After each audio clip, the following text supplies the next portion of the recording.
नमस्कार, news 18 India पर आप सबका स्वागत है। आपके साथ मैं हूं नेहा पंत। बुलेटिन की शुरुआत कर रहे हैं इस वक्त की बड़ी खबर के साथ जो आ रही है हाथरस से। सूत्रों के हवाले से खबर है कि हाथरस कांड में 100 करोड़ की फंडिंग मामले में एसआईटी को जांच में पीएफआई के साथ भीम आर्मी के तार भी जुड़े मिले हैं, जिसके बाद एसआईटी ने अपनी जांच का दायरा बढ़ा दिया है। सफदरजंग अस्पताल से लेकर पीड़ित के गांव तक भीम आर्मी के कार्यकर्ता मौजूद थे। खबर है कि इस दौरान भीम आर्मी के कार्यकर्ता साधारण आदमी के रूप में ही अपना प्लान बनाकर तैयार कर रहे थे, जिसके बाद पुलिस ने भीम आर्मी पर अपना शिकंजा कसने की तैयारी शुरू कर दी है। हमारे साथ इस वक्त की इस बड़ी खबर पर लखनऊ से सीधे हमारे संवाददाता अजीत सिंह और दिल्ली से हमारे संवाददाता नीतीश कुमार मौजूद हैं। सबसे पहले अजीत, मैं आपके पास आना चाहूंगी। पूरे इस घटनाक्रम में हाथरस मामले में बार बार ये बात हो रही है कि दरअसल साजिश का एंगल क्या है। क्या हम ये कह सकते हैं अजीत कि पीएफआई और भीम आर्मी के तार जुड़ने की जो बात कही जा रही है, ये अपने आप में सबसे अहम लिंक हो सकता है अजीत?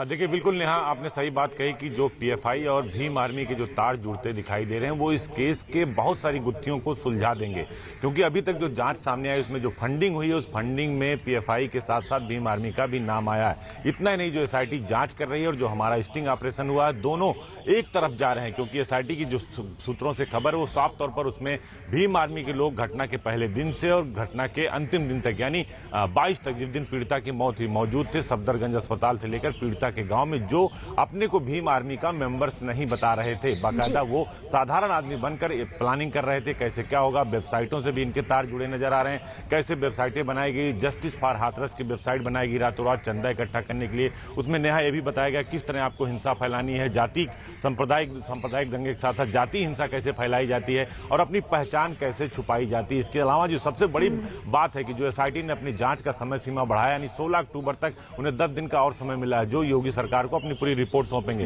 वाराणसी से 2 लोगों की गिरफ्तारी हुई, शाहिद और एक अमित सोनी, और लखनऊ से एक राजेश जायसवाल के पास से नेहा 1 करोड़ कैश बरामद हुआ और 5,45,000 की विदेशी करेंसी बरामद हुई है। यानी बड़ा खुलासा हुआ है। ईडी भी जांच कर रही है, एसआईटी की पूरे मामले में जिस तरह से 100 करोड़ की फंडिंग की बात की जा रही है, वो अपने आप में कहीं ना कहीं इस मामले को काफी गंभीर बना देता है। हमारे साथ दिल्ली से नीतीश भी मौजूद है। नीतीश, इस पूरी खबर पर आपके पास क्या अहम जानकारी? क्योंकि एसआईटी तो क्राइम सीन पर जाकर के पूरे के पूरे घटनाक्रम को रिक्रिएट करेगी, लेकिन उसके साथ पीएफआई और भीम आर्मी के जुड़ते हुए तार, ये अपने आप में कितना अहम है? देखिए, बिल्कुल एसआईटी जो है पूरी साजिश की तह तलाश रही है और साजिश की जड़ें काफ़ी गहरी हैं।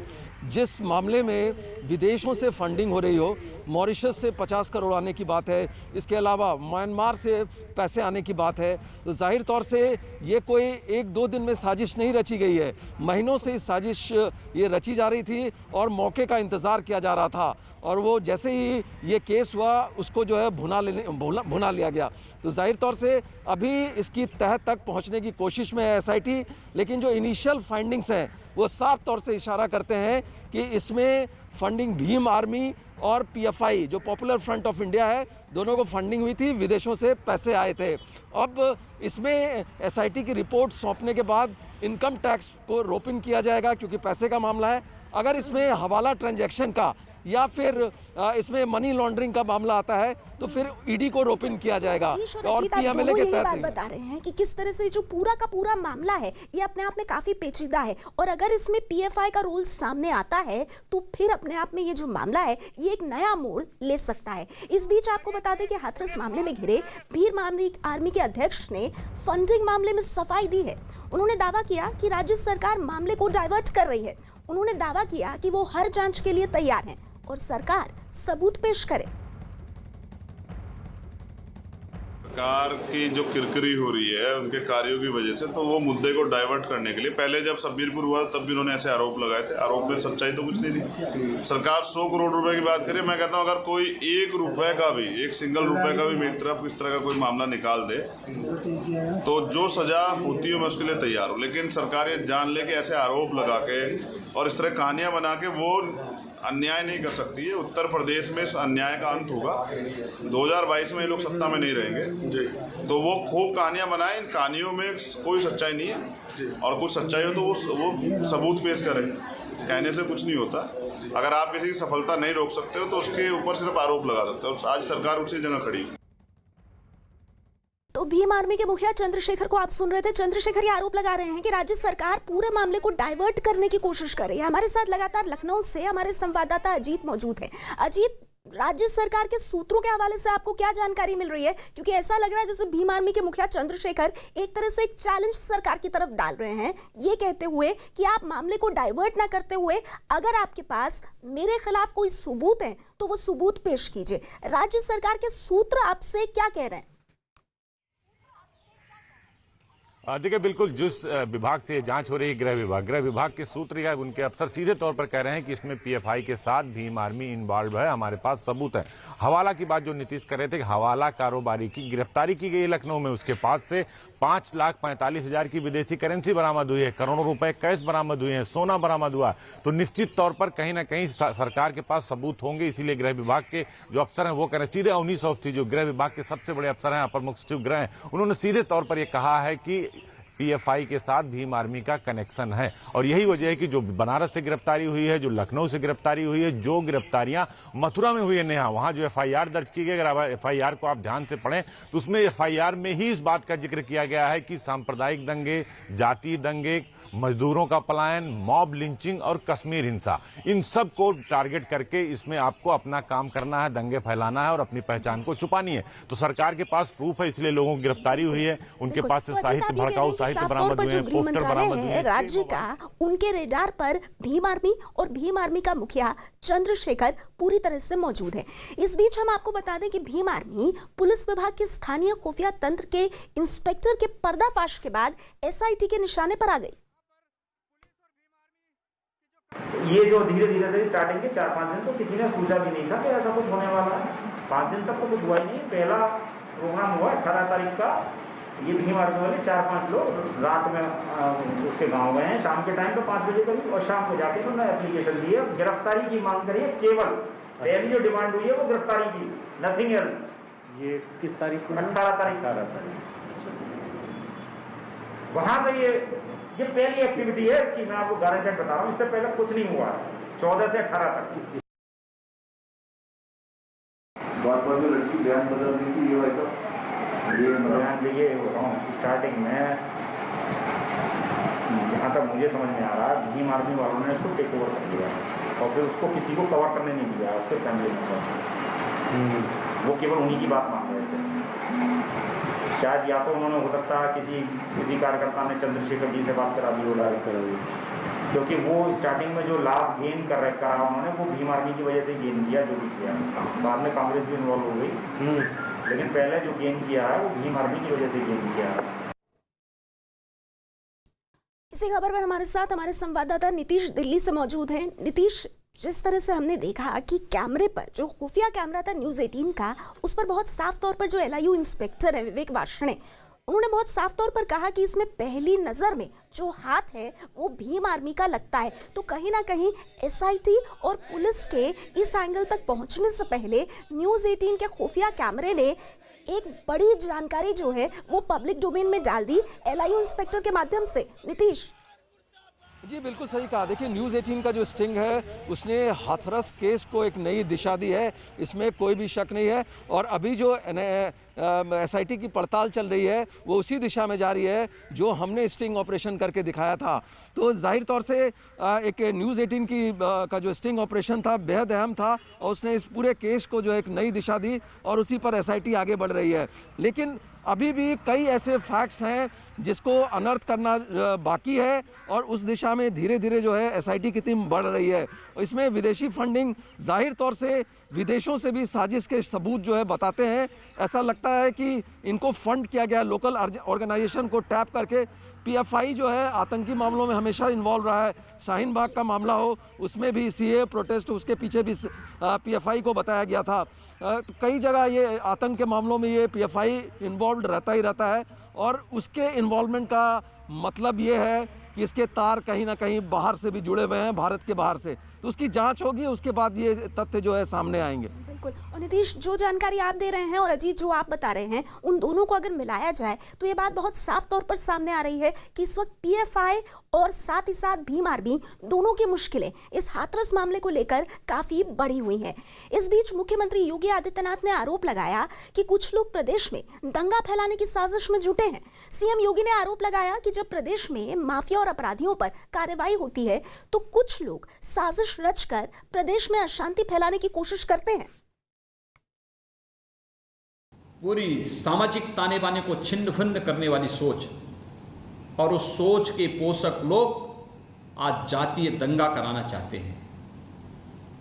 इस सोच के लोग जब प्रदेश के अंदर माफिया और अपराधियों के खिलाफ कार्रवाई होती है तो सबसे ज्यादा परेशानी इन्हीं लोगों को होती है। अब इसकी खुन्नस कैसे निकालें, इसके लिए इनके द्वारा षड्यंत्र रचे जा रहे हैं, अलग अलग प्रकार से षड्यंत्र रचे जा रहे हैं। और मैं आप सबका आह्वान करूंगा कि हमें इस प्रकार के षड्यंत्रों से घबराना नहीं चाहिए।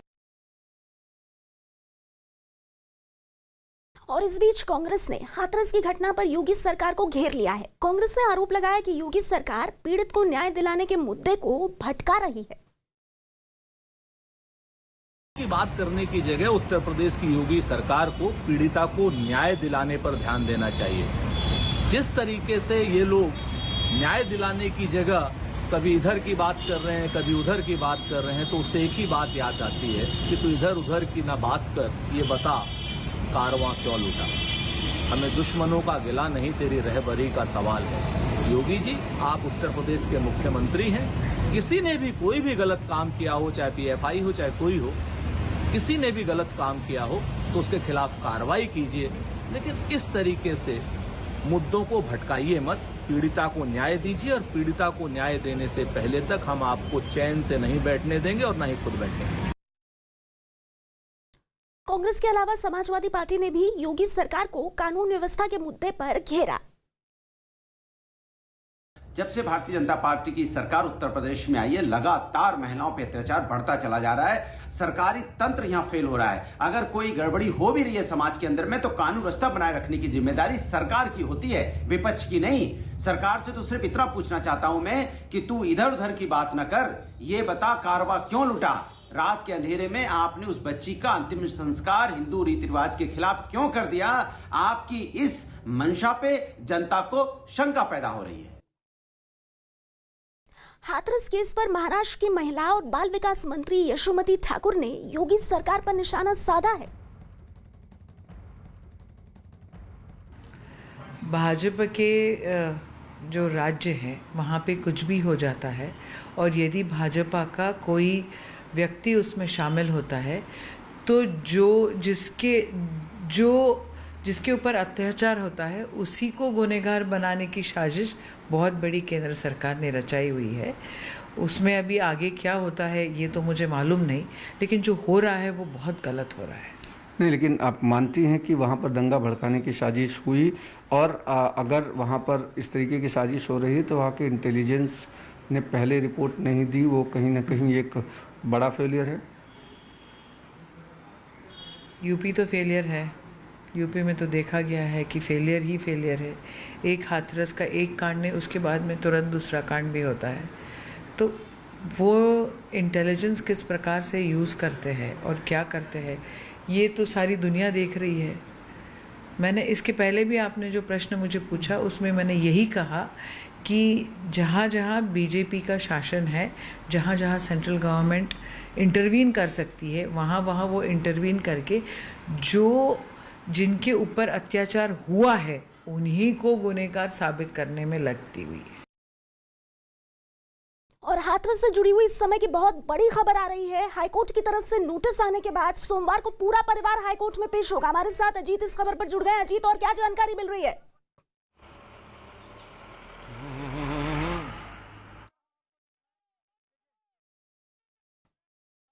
अजीत, अगर आप मुझे सुन पा रहे हैं, हाईकोर्ट की तरफ से अहम आदेश, पूरे पीड़ित परिवार को पेश होने को कहा गया है। देखिए बिल्कुल हाईकोर्ट ने कहा है कि पीड़ित परिवार के लोगों को प्रशासन के लोग वहां लेकर जाएं। बाकायदा जो डीआईजी हैं सलम माथुर वो हाथरस के उस गांव में पहुंच चुके हैं, पीड़ित परिवार से बातचीत कर रहे हैं और पूरी सुरक्षा के बीच लखनऊ हाईकोर्ट में उन्हें पेश किया जाएगा। पीड़ित परिवार के 5 सदस्यों को लाने की तैयारी की जा रही है, जिसकी जिम्मेदारी डीआईजी सलम माथुर को दी गई है सरकार की तरफ से, गृह विभाग की तरफ से। हाईकोर्ट चूंकि मामले की जिस तरह लगातार लोग कोई न कोई जनहित याचिका पढ़ रही, कोई याचिका पढ़ रही है, पीड़ित परिवार की तरफ से भी एक अधिवक्ता ने याचिका दाखिल की, तो निश्चित तौर पर हाईकोर्ट चाहता है कि एक बातों को समझ लें, क्योंकि सरकार पहले भी हलफनामे में सुप्रीम कोर्ट में कह चुकी है, यहां कह चुकी है कि हम हर वो जांच कराने को तैयार हैं जो जांच लोग चाहते हो, चाहे सीबीआई की हो, चाहे एसआईटी की हो या फिर नार्को टेस्ट की हो। लिहाजा हाईकोर्ट अब पीड़ित परिवार के लोगों से बातचीत करना चाहता है, इसीलिए उन्होंने सरकार को कहा कि पूरे पीड़ित परिवार के साथ यहां उनको लाया जाए। तो अब डीआईजी सलम माथुर इस बात की तैयारी कर रहे हैं, उन्हें सुरक्षा व्यवस्था के बीच हाईकोर्ट में प्रस्तुत किया जाए। नेहा बिल्कुल बिल्कुल, तो अपने आप में कोर्ट की तरफ से ये बेहद अहम आदेश है और कोर्ट की तरफ से ये बात सामने आने के बाद पीड़ित परिवार की तरफ से उनकी भाभी ने क्या कहा है, आइए वो आपको सुनाते हैं। 5 लोग कौन कौन होंगे आपकी तरफ से? मम्मी पापा और दोनों उनके भाई जाएंगे और मैं भी जा सकती हूँ। तो ये किसने कोर्ट ने आपको बुलाया है, किसके कहने पे अदालत जा रही हैं? कोर्ट की तरफ से। कोर्ट की तरफ से कैसे नोटिस आया है। नोटिस आया। तो आपने सुना किस तरह से पीड़ित परिवार को कोर्ट में पेश होना होगा और बड़ी बात यह है कि यूपी सरकार को कोर्ट की तरफ से, इलाहाबाद हाईकोर्ट की तरफ से स्पष्ट निर्देश दिए गए हैं कि पूरी सुरक्षा के साथ जो पीड़ित परिवार है उनको कोर्ट में पेश किया जाए। इस बीच हाथरस के पीड़ित परिवार ने बताया कि एसआईटी ने उनसे पूछताछ की है, उन्होंने एक बार फिर सरकार से न्याय दिलाने की मांग की है।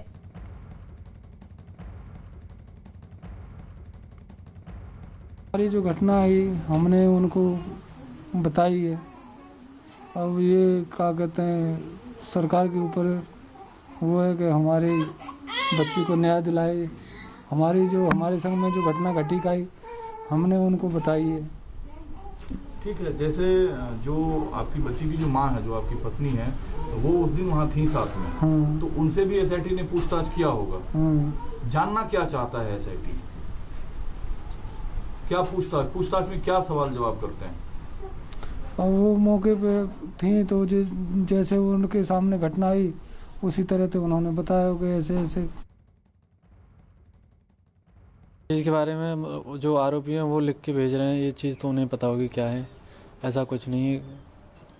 हम लोग उनसे, आपको तो पता है ना, आपके घर की लड़की थी, वो तो कह रहा है हमारी दोस्ती थी, इन लोगों को दोस्ती पसंद नहीं था, हमने ना मारपीट किया है ना हमने ऐसा कुछ किया है, यही लोग दोषी है, हमें झूठा फंसाया गया है। मतलब हम लोगों ने मार दिया है। उस चिट्ठी में ऐसा है कि हमने नहीं मारा है, हमने कोई गलत काम नहीं किया है, हमको झूठा नहीं। देखिए, ये बचने के लिए मतलब बहुत उपाय ढूंढ रहे हैं, तरह तरह के अफवाहें फैला रहे हैं। ये चीज़ उन्हें पता हो, ऐसा कोई हम उनसे संबंध नहीं था, उनसे नहीं हम बात करते थे, दूर का वास्ता रखते थे उन लोगों से। इस बीच हाथरस मामले की जांच में जुटे डीआईजी सलम माथुर हाथरस में पीड़ित के गांव पहुंचे, जहां उन्होंने पीड़ित के घर की जांच की। जांच के दौरान उन्होंने दावा किया कि मामले में जो कमी रह गई है उसे पूरा किया जाएगा। साथ ही उन्होंने बताया कि पीड़ित परिवार को पूरी सुरक्षा दी जा रही है और उन्हें पूरी सुरक्षा के साथ ही हाईकोर्ट ले जाया जाएगा। इसको नियमित रूप से देखा जा रहा है, आकस्मिक रूप से भी देखा जा रहा है। यहाँ पे जैसा आपको विदित है सीसीटीवी कैमरास लगाए गए हैं और साथ ही साथ आपने खुद ने भी देखा होगा यहाँ पे अलग बैरियर्स ड्यूटी, शिफ्ट ड्यूटी और परिवारजनों के साथ एक तरह से शैडो ड्यूटी हर चीज़ की लगाई गई है। और इन्हीं सब चीज़ों को लगातार रूप से निरीक्षण करने हेतु, फोर्स की ब्रीफिंग हेतु मैं यहाँ पर आया हूँ और अभी यहाँ जो संबंधित अधिकारी इनको आवश्यक दिशा निर्देश जो कंप्लायंस हुई है उनकी कंप्लायंस चेक करेंगे और कोई और कुछ चेक करना होगा तो देखेंगे। साथ ही साथ जो हमारी फोर्स यहाँ पे तैनात है उनके वेलफेयर हेतु जो व्यवस्था है उसको भी चेक किया। और देखिए, इस वक्त हाथरस मामले से जुड़ी हुई एक और बड़ी खबर आ रही है। हाथरस मामले में क्राइम सीन को रिक्रिएट किया जाएगा।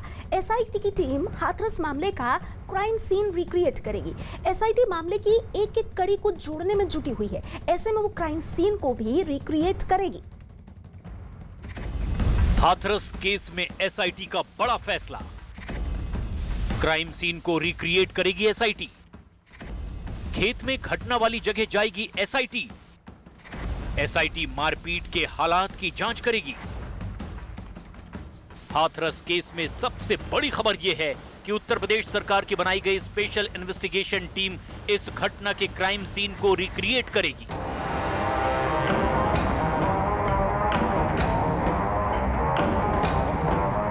चौदह सितंबर से अब तक हाथरस की घटना में इतने पेंच आ चुके हैं कि जांच एजेंसियों को भी मामले की सच्चाई तक पहुंचने के लिए पापड़ बेलने पड़ रहे हैं।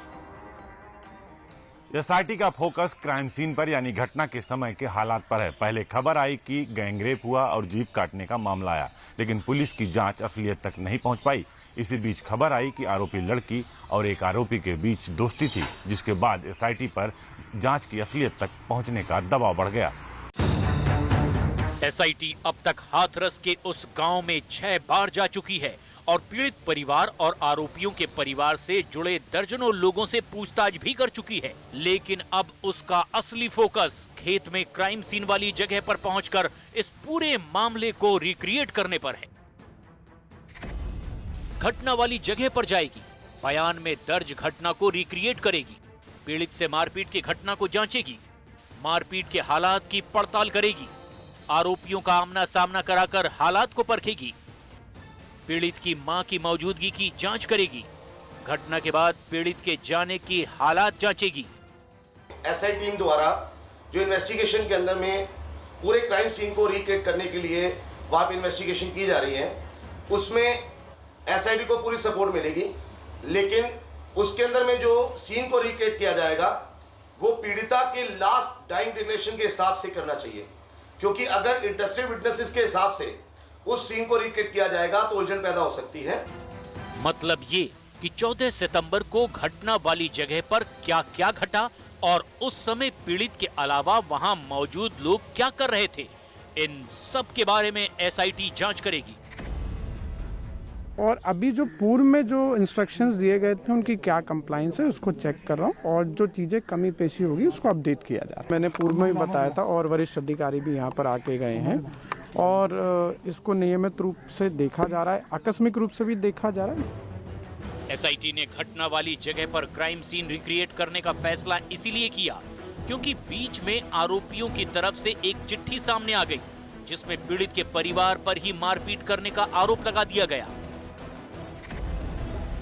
हाथरस मामले में एसआईटी को जांच के लिए 10 दिन का समय सीमा और बढ़ा दिया गया है, यानी एसआईटी को 16 अक्टूबर तक अपनी पूरी रिपोर्ट यूपी सरकार को सौंपनी है। लिहाजा एसआईटी इस पूरे मामले में नए सिरे से जांच कर लेना चाहती है। एसआईटी इससे पहले घटना के 40 चश्मदीदों से बयान भी करेगी, जिससे कई सारे तथ्य भी सामने आएंगे। इससे पहले एसआईटी को कुछ बड़े अहम सुराग मिलने की बात सामने आ रही है। एक तो ये कि आरोपी और पीड़ित के भाई का सीडीआर यानी कॉल डिटेल रिकॉर्ड मिला है। दूसरा ये कि परिवार वाले और गांव वालों से जो पूछताछ हुई उससे लगता है कि मामला रंजिश का भी हो सकता है। अभी 40 लोगों से फिर पूछताछ होनी है। अब एक हफ्ते के अंदर एसआईटी को अपनी रिपोर्ट देनी है और हाथरस केस की असलियत सरकार को बतानी है, जिसे कोर्ट में पेश किया जाएगा, क्योंकि ये एसआईटी की जांच से पता चलेगा कि हकीकत में हाथरस का असली मुजरिम कौन है। देखिए, हाथरस मामला उस वक्त और उलझता चला गया जब केस के चारों आरोपियों ने पुलिस अधीक्षक को चिट्ठी लिखी और पीड़ित लड़की के परिवार से दोस्ती होने का दावा कर दिया। आरोपियों का कहना है कि उन्हें जानबूझकर फंसाने के लिए झूठे आरोप लगाए गए हैं। इसके साथ ही आरोपियों के परिवार वालों का कहना है कि जेल में उनके घर के लोगों की जान पर खतरा है।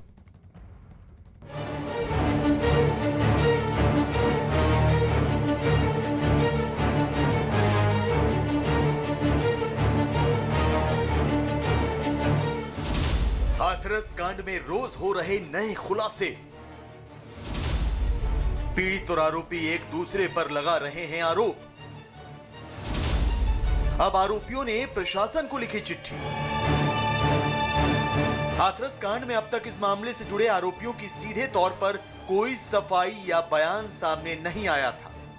इसकी बड़ी वजह यह है कि सभी 4 आरोपी सलाखों के पीछे हैं। लेकिन अब आरोपियों ने हाथरस के पुलिस प्रशासन को जेल से एक चिट्ठी लिखकर अपना पक्ष रखा है।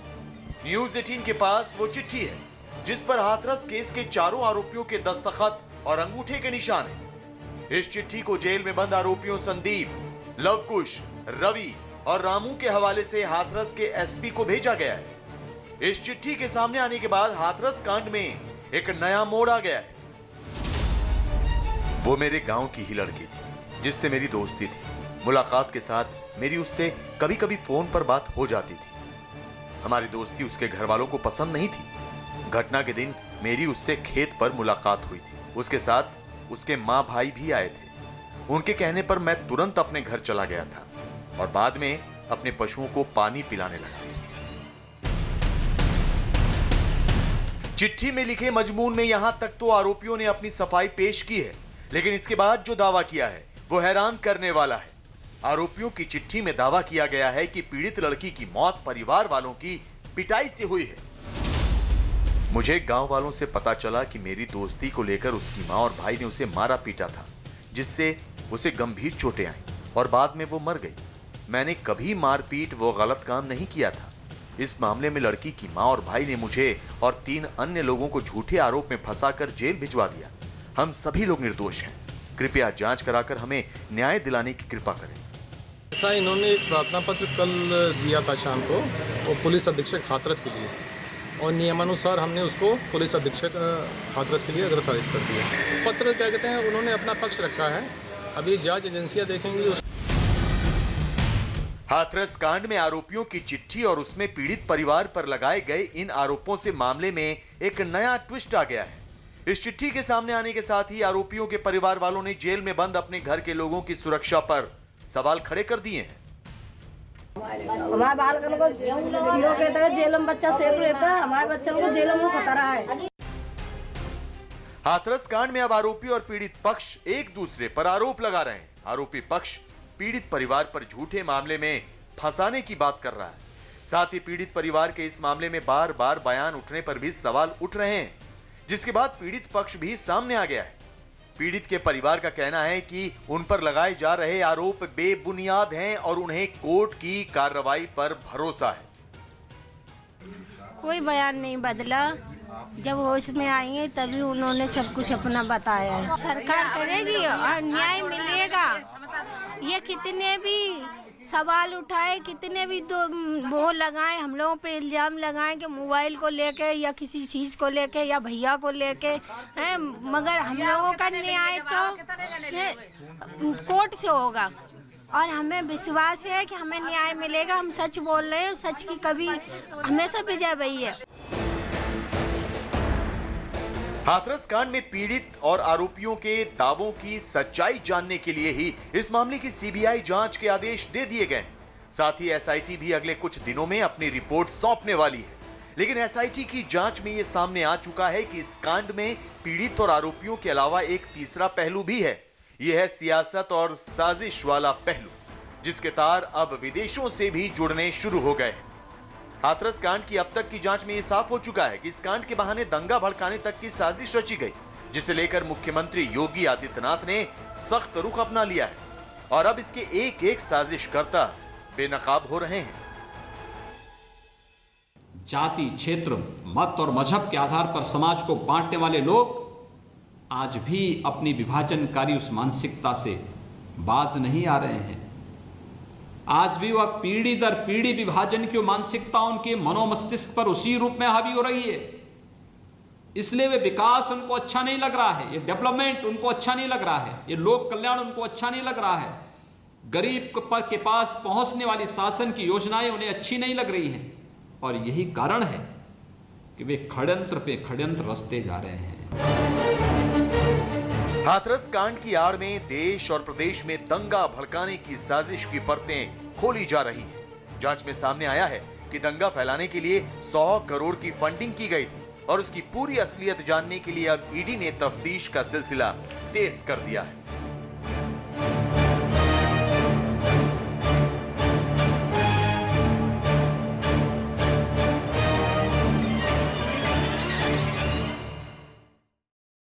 तो जाहिर है हाथरस केस में जांच के दायरे को बढ़ाते हुए अब एसआईटी क्राइम सीन को रिक्रिएट करेगी। आपको बता दें, हाथरस केस से जुड़ा हर अपडेट, हर खबर देखिए news18india.com पर।